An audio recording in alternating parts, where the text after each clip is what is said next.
Anda patuh. Jadi kalau ada invasi dari mobil komando, Anda belum melaksanakan apa yang perintah mobil komando. Silakan berdiri lagi, monggo.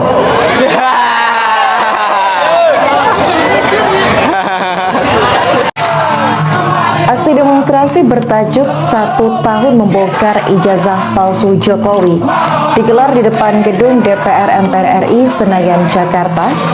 Puluhan massa dari berbagai elemen masyarakat hadir, termasuk pakar telematika Roy Suryo yang ikut berorasi di atas mobil komando. Dalam aksi tersebut, para demonstran membentangkan spanduk dan poster dengan tuntutan keras agar Presiden ke-7 Republik Indonesia, yakni Joko Widodo, ditangkap dan diadili. Salah satu spanduk besar bertuliskan "Tangkap dan adili Jokowi", sementara spanduk lain menyerukan "Makzulkan Gibran" sebagai bentuk kritik terhadap Wakil Presiden terpilih Gibran Rakabuming Raka. Roy Suryo yang hadir bersama massa turut menyuarakan desakan agar Jokowi menunjukkan ijazahnya. Desakan tersebut dilayangkan Roy Suryo dari atas mobil komando yang dilengkapi dengan pengeras suara.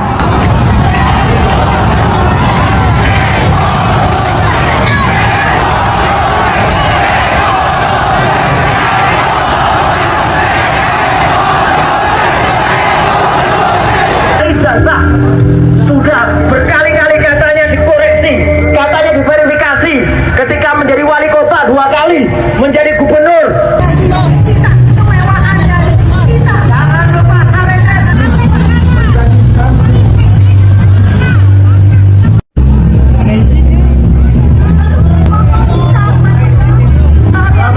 Kita hanya menyuarakan kedamaian, kita hanya menyuarakan kebenaran, kita hanya mengimbau masyarakat.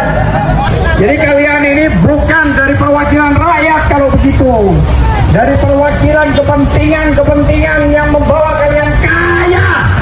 Datang kepada kami, apa maksudnya, supaya tahu dan jelas apa yang kami sampaikan. Jangan kalian diam, duduk di tempat AC, makan enak, duit berlimpah, proyek semua Izin Jenderal, Indonesia kini sedang tidak baik-baik saja. Undang-undang dan peraturan disusun seolah hanya berdasarkan pesanan atau sekedar spekulasi tanpa landasan.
Sejarah baru Indonesia, ratusan ribu masyarakat turun ke jalan serentak Tuntutan keras, Jokowi harus diadili, dosa besar, korupsi triliunan, ijazah palsu, dan kerusakan bangsa yang tak terhitung.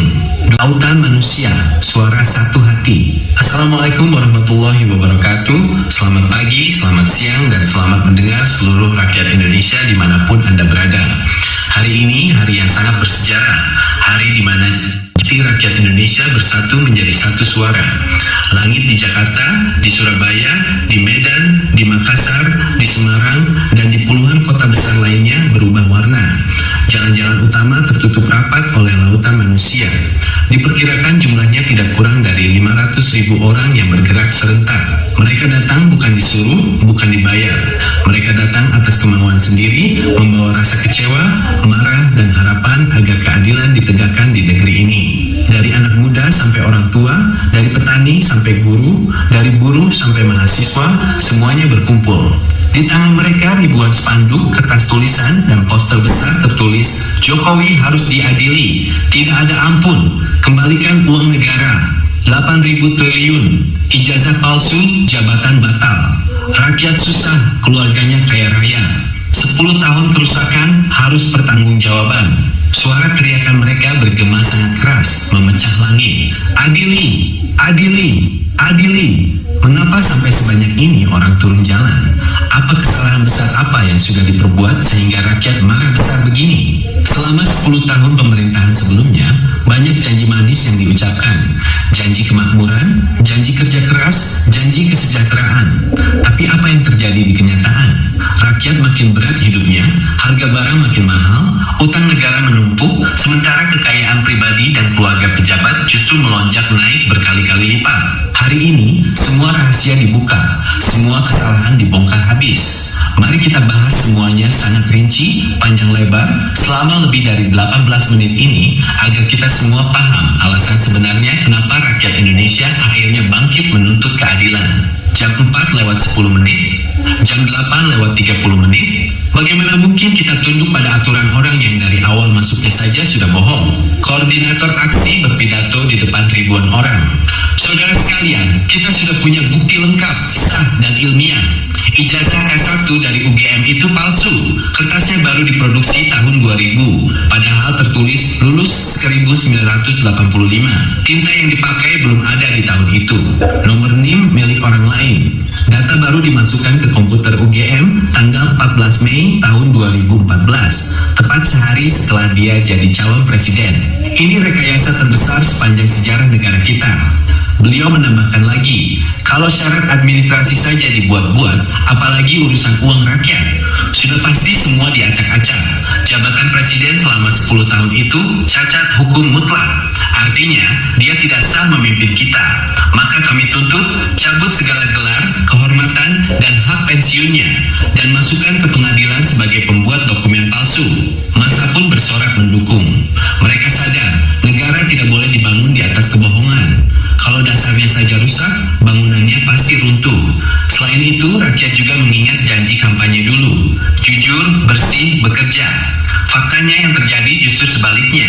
Kebohongan ditutupi, kejahatan dilindungi, dan rakyat dibiarkan susah. Jam 8:30 menit, jam 13:40 menit, bagian 2, korupsi raksasa, uang negara hilang triliunan. Bagian yang paling menyakitkan hati rakyat adalah pencurian uang negara yang sangat besar. Data yang dibagikan kepada massa sangat jelas dan mengerikan. Hutang negara naik dari 2.400 triliun rupiah di tahun 2014 menjadi 7.900 triliun rupiah di akhir masa jabatan. Uang sebanyak itu dipinjam atas nama seluruh rakyat Indonesia. Tapi kemana perginya uang itu? Tidak terlihat hasilnya. Berikut rincian kejahatan korupsi yang dibeberkan. Pertama, korupsi impor beras dan pangan. Indonesia tanah subur tapi selalu impor. Harga beli diatur 3-4 kali lipat lebih dari harga dunia. Si uangnya perusahaan milik kroni. Petani lokal dibunuh harga sampai bangkrut. Ini kejahatan kemanusiaan. Kedua, proyek infrastruktur biaya ganda.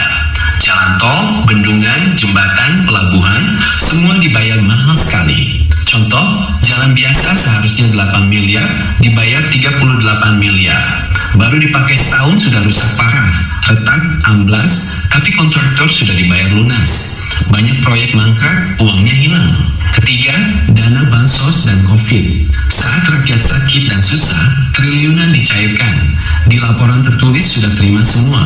Faktanya, jutaan keluarga tidak dapat apa-apa. Uang dikirim ke rekening palsu, perusahaan fiktif. Ini mencuri saat orang menangis lapar. Keempat, kekayaan alam dijual murah. Hutan negara naik dari 2.000 triliun per jam. Kabar gembira sekaligus kabar besar datang langsung dari Istana Kepresidenan Jakarta.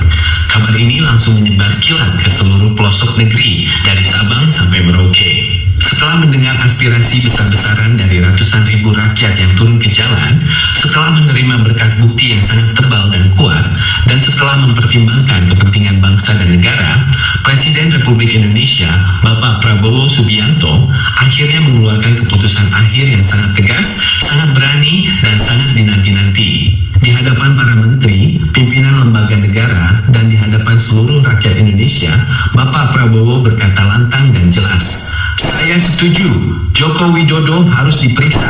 Segala hal yang dituduhkan, mulai dari ijazah, korupsi, sampai kerugian negara, harus diperiksa tuntas, transparan, dan sesuai hukum yang berlaku." Kalimat singkat itu langsung membuat suasana menjadi hening sejenak, lalu disusul sorak-sorai kegembiraan di mana-mana. Ini adalah jawaban dari doa dan harapan kita semua selama bertahun-tahun. Akhirnya keadilan mulai ditegakkan.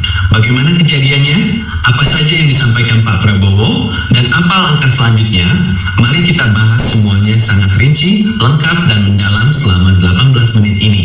Jam 3:40, jam 7:30. Bapak Prabowo memanggil para pimpinan KPK, Kejaksaan Agung, dan Polri.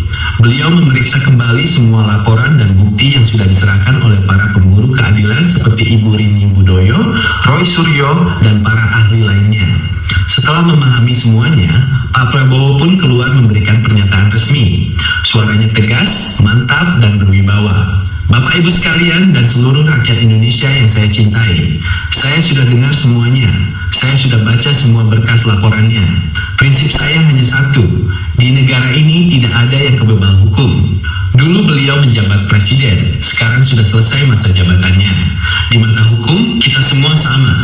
Kalau ada laporan, ada bukti, ada dugaan pelanggaran, maka wajib diperiksa. Saya setuju sepenuhnya. Joko Widodo akan dipanggil, diperiksa, dan diminta pertanggungjawaban atas segala hal yang menjadi laporan masyarakat. Mulai hari ini, KPK dan Kejaksaan Agung saya perintahkan bekerja cepat, cermat, dan adil. Periksa masalah dokumen pendidikan, periksa semua proyek, periksa keuangan negara. Jangan ada yang ditutupi, biar rakyat tahu mana yang benar dan mana yang salah. Pernyataan itu langsung disambut tepuk tangan panjang dari semua yang hadir. Akhirnya, harapan menjadi kenyataan. Jam 7:30, pukul 12, bagian 2. Apa saja yang akan diperiksa? Dalam arahannya, Pak Prabowo menegaskan pemeriksaan harus mencakup semua poin yang dilaporkan. Tidak ada yang dikecualikan. Ini rinciannya. Pertama, kasus ijazah dan dokumen pendidikan. Pak Prabowo memerintahkan periksa sampai ke akar-akarnya. Apakah dokumen itu asli? Bagaimana sejarahnya? Kalau terbukti sah, kita lindungi nama baiknya. Tapi kalau terbukti palsu, maka ada pasal pidana yang berlaku. Tidak ada toleransi. Ini merespons bukti-bukti kuat bahwa data baru masuk tahun 2014. Kertas dan tinta tidak sesuai zaman, dan banyak ketidakcocokan lainnya. Kedua, korupsi dan kerugian negara triliunan. Periksa setiap rupiah uang negara, mulai dari impor beras, bansos, proyek jalan, bendungan, sampai pengelolaan kekayaan alam. Hitung kerugiannya. Kalau ada yang dibawa kabur, harus dikembalikan. Ini uang rakyat, bukan milik pribadi. Seperti yang kita tahu, kerugian diperkirakan lebih dari 3.000 sampai 7.000 triliun rupiah. Ini hal terbesar yang pernah diperiksa dalam sejarah hukum Indonesia. Ketiga, penyalahgunaan wewenang. Semua kebijakan yang diduga menguntungkan keluarga, kerabat, atau kelompok tertentu akan diteliti satu persatu. Apakah ada penyalahgunaan kekuasaan? Keempat, aset dan harta kekayaan. Jejak kekayaan keluarga Jokowi yang bertambah sangat drastis dalam waktu 10 tahun akan ditelusuri asal-usulnya, apakah dari sumber yang sah atau dari uang negara. Ya, halo teman-teman semua, selamat datang kembali di channel ini. Hari ini kita dihadapkan pada sebuah momen yang sangat bersejarah, sekalipun krusial bagi perjalanan demokrasi di tanah air, di mana gelombang murni pergerakan massa kembali memadati ruang publik demi satu tujuan, yaitu menuntut keadilan yang seadil-adilnya.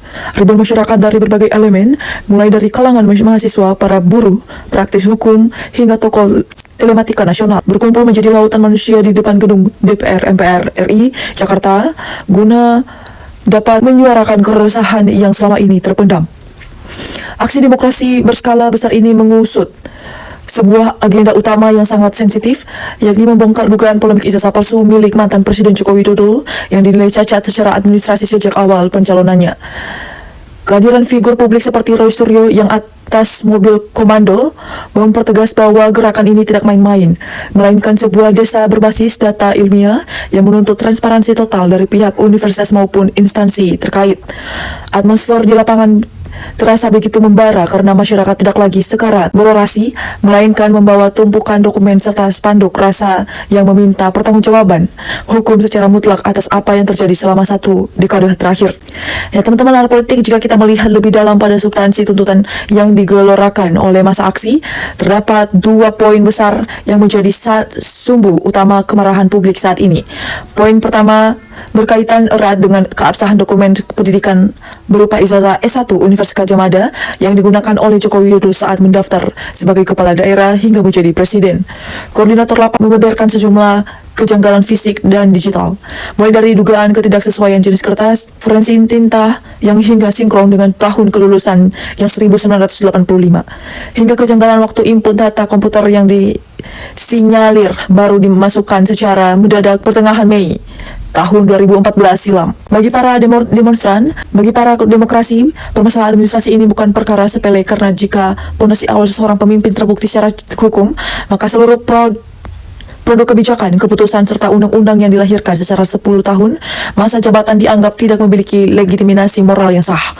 Gelombang tuntutan ini bukan semakin meluas sehingga mendesak pencabutan segala bentuk gelar kehormatan serta fasilitas pensiun kenegaraan apabila dugaan pemalsuan dokumen tersebut terbukti secara inkran di pengadilan. Poin kedua yang tidak kalah krusial dan membuat masyarakat kerak meradang adalah masalah pengelolaan keuangan negara serta pelonjakan utang nasional hingga sangat drastis dalam waktu singkat. Berdasarkan di lapangan, masa aksi menyoroti lonjotan utang dari angka kisaran 2,400 triliun pada tahun 2014 menjadi lebih dari 7.000 triliun rupiah. Di akhir masa jabatan pemerintahan sebelumnya, angka fantastis ini dinilai tidak berbanding lurus dengan kesejahteraan real masyarakat bawah, yang justru harus menghadapi kenyataan pahit berupa mahalnya harga kebutuhan pokok, maraknya impor pangan yang mematikan sektor pertanian lokal, serta carut menarutnya alokasi dana bantuan sosial. Merespon tekanan publik yang begitu masif dari berbagai kota besar di Indonesia, peta politik nasional langsung mengalami pergeseran yang sangat signifikan. Presiden Prabowo Subianto dikabarkan langsung mengambil langkah taktis dengan memanggil para pemimpin lembaga penegak hukum, mulai dari Komisi Pemberantasan Korupsi atau KPK, Kejaksaan Agung hingga Kepolisian Republik Indonesia.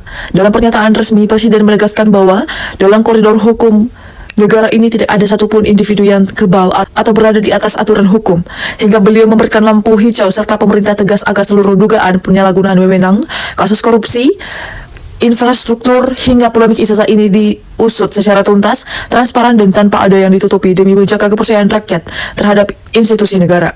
Ya teman-teman, mari kita bacakan komentar dari teman-teman kita. Ada yang berkomentar bahwa langkah yang diambil Pak Prabowo sudah sangat tepat dan berani. Hukum memang harus tegak dan lurus tanpa memandangi bulu atau mantan jabatan sekalipun. Jika memang tidak ada yang disembunyikan, silakan hadapi proses pemeriksaan ini secara terbuka agar dinamikan kegaduhan di tengah masyarakat bisa segera selesai dan memenuhi titik terang yang sejelas-jelasnya. Ada juga teman-teman kita yang berkomentar bahwa persoalan ijazah ini sebenarnya sangat simpel untuk diselesaikan sejak awal mulai bergulir. Cukup tunjukkan dokumen aslinya secara publik, hadirkan saksi-saksi dari teman seangkatan, kuliah secara transparan, dan lakukan uji forensik terbuka. Mengulur waktu justru membuat masyarakat semakin curiga bahwa ada sesuatu yang tidak beres di balik lembaran kertas tersebut. Ada juga teman-teman kita yang berkomentar bahwa sebagian rakyat kecil yang paling menyakitkan hati adalah melihat angka uang negara yang menumpuk sangat tinggi, sementara hidup sehari-hari di bawah semakin sulit akibat harga pangan yang terus melambung. Kami sangat mendukung penuh KPK dan Kejaksaan Agung untuk mengaudit investigatif seluruh proyek infrastruktur besar demi menyelamatkan sisa uang rakyat. Ada juga teman-teman kita yang berkomentar bahwa demokrasi kita sedang diuji pada tingkat yang paling krusial. Apa yang dilakukan oleh ratusan ribu massa di jalan adalah bentuk kepedulian yang murni agar negara ini tidak dibangun di atas pondasi kebohongan. Semoga institusi penegak hukum kita bisa bekerja secara profesional, independen, dan terbatas dari segala bentuk intervensi politik kekuasaan. Teman-teman nalar politik, dari seluruh rangkaian peristiwa besar ini, kita bisa mengambil satu kesimpulan penting bahwa kedaulatan tertinggi di negara demokrasi adalah selalu berada di tangan rakyat. Proses hukum yang kini mulai berjalan harus kita awali bersama-sama dengan kepala dingin, objektif, dan mengutamakan kebenaran substantif agar Indonesia bisa bersih dan praktik-praktik manipulasi yang merugikan masa depan bangsa. Dan kita tentu berharap agar keadilan yang hakiki bisa segera ditegakkan tanpa adanya tebang pilih demi menjaga marwah hukum dan keutuhan NKRI yang kita cintai bersama. Teman-teman nalar politik, bagaimana pendapat kalian mengenai gelombang aksi demonstrasi serta instruksi ketat dari Presiden Prabowo untuk mengusut tuntas kasus ini? Silakan tuliskan analisis opini serta argumen cerdas kalian secara tertib di kolom komentar di bawah ini. Jangan lupa untuk menekan tombol menyukai, membagikan video ini ke rekan-rekan, serta berlangganan saluran ini agar tidak ketinggalan informasi mendalam berikutnya. Terima kasih banyak telah menyimak hingga selesai. Sampai jumpa di pembahasan video selanjutnya, dan salam demokrasi.